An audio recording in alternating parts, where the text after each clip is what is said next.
Bien, nous allons continuer quelques instants, quelques minutes. Je répète en quelques phrases, je m'excuse devant Hachem, je m'excuse devant les rabbinim, en quelques très courtes phrases et très petites synthèses, je voudrais répéter. Abraham Avinu est un être universel, par définition, mais en potentialité. Il représente en lui toutes les forces qu'on appellera hébreu. Abraham est ivri. Et lorsqu'il est arrivé au niveau donc de comprendre l'importance de la terre d'Israël, il va recevoir l'Erlecha, il a 75 ans, et donc il va commencer à devenir hébreu, c'est-à-dire à rentrer dans l'accomplissement. Yitzhak, lui, est né en Israël. Il a vécu en Israël. Il n'a pas quitté Israël. Et donc Yitzhak, qui n'a pas quitté Israël, lui, est un homme de, si vous voulez, j'allais dire, de la Kedah. C'est-à-dire c'est un homme qui est capable à la fois d'être extrêmement dur, se donner pour Dieu, complètement, jusqu'à mourir, mais aussi complètement chesed, puisqu'il est aussi capable, par amour, par chesed à Dieu et à sa volonté, d'aller, et pourquoi pas, d'aller vers cette Akedah.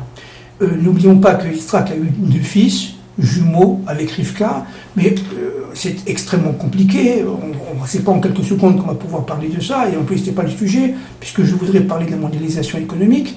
Donc, il faut comprendre que ces êtres-là sont des êtres absolument universels qui vont porter en eux l'essence même de ce qu'on appelle aujourd'hui la mondialisation.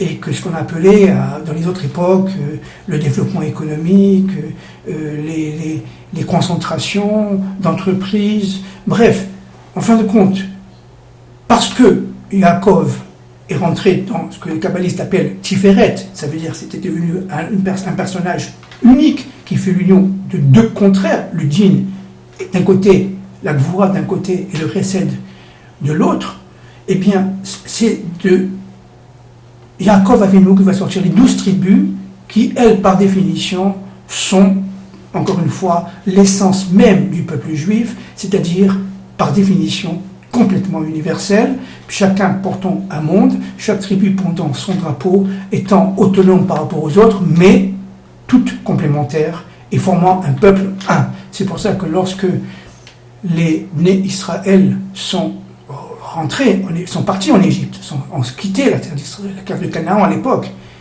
La terre d'Israël aujourd'hui ont quitté la terre de Canaan, ils sont rentrés en Égypte. Le Pshat, la Torah dit qu'ils étaient 70, au singulier. 70 au singulier. Pourquoi 70 ? Parce que 70, eh bien, c'était tout simplement le Haïn, ce Haïn qui est lié véritablement aux forces du regard, aux forces de l'œil. Aïn veut dire évidemment œil en hébreu, et donc ce qui est très important, c'est que pour pouvoir voir, c'est ça qui est incroyable, c'est que pour pouvoir voir, eh bien il faut descendre en Égypte. Ça veut dire qu'en fin de compte, il faut descendre dans l'obscurité, de l'obscurité, de l'obscurité, pour pouvoir rentrer dans un monde parfaitement de lumière.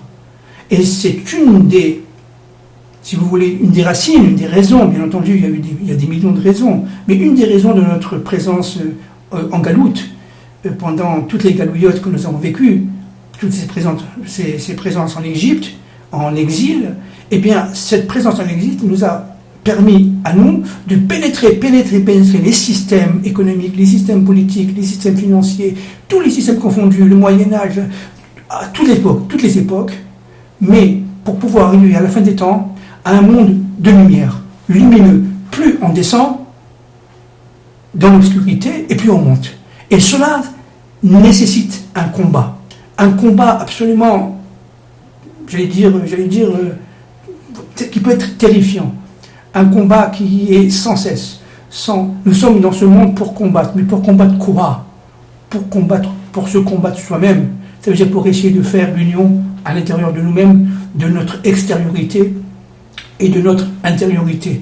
De notre côté homme, intériorité, et de notre côté femme, extériorité.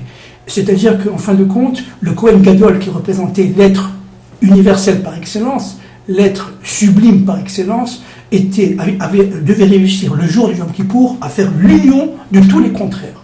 C'est-à-dire de prendre sur soi toutes les obscurités, toutes les fautes, comme disent les Rachamim, toutes les fautes d'Israël, et de les transformer en Kedusha, de les transformer en pureté. C'est-à-dire de donner un sens à toute cette réalité historique que sont les fautes en Égypte.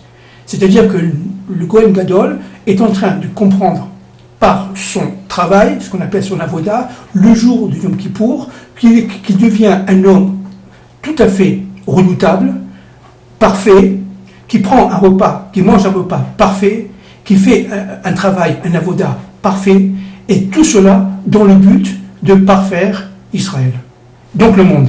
Parce qu'évidemment, nous sommes rien, puisque nous sommes des intercesseurs d'Akadosh Baruch Hu, du Dieu âme et de l'histoire, dans ce monde. Maintenant, ces tensions que nous avons en nous, chacun individuellement, chacun avec sa femme, chacun avec son mari, chacun avec ses enfants, chacun avec ses collègues du bureau, chacun avec tout, eh bien, on le retrouve aussi évidemment au niveau des nations.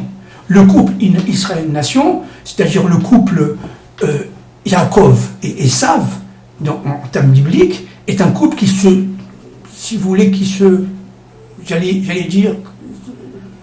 se battait dans le ventre de leur mère. Il y avait des discussions très dures entre les deux, parce que c'était deux visions très différentes du monde, mais complètement complémentaires. Mais ça, on comprendra la complémentarité de ces mondes qu'avec le Mashiach ben David. Et donc, cette bataille entre Yaakov et Esav, qui a provoqué et qui provoque encore aujourd'hui des tensions très très très fortes entre Israël et les nations, ne vont que pour le bien, vont dans un sens si vous voulez, de la plus belle réalité qui soit, l'union d'Israël avec les nations. C'est-à-dire que cette union d'Israël avec les nations est absolument fondamentale pour qu'il y ait la révélation du nom de Dieu. Les nations forment 70, c'est-à-dire le Haïn plus 1 qui est Israël, ça fait 71, plus Hachem qui est 1, ça fait 72, c'est ce qu'on appelle les 72 noms de Dieu.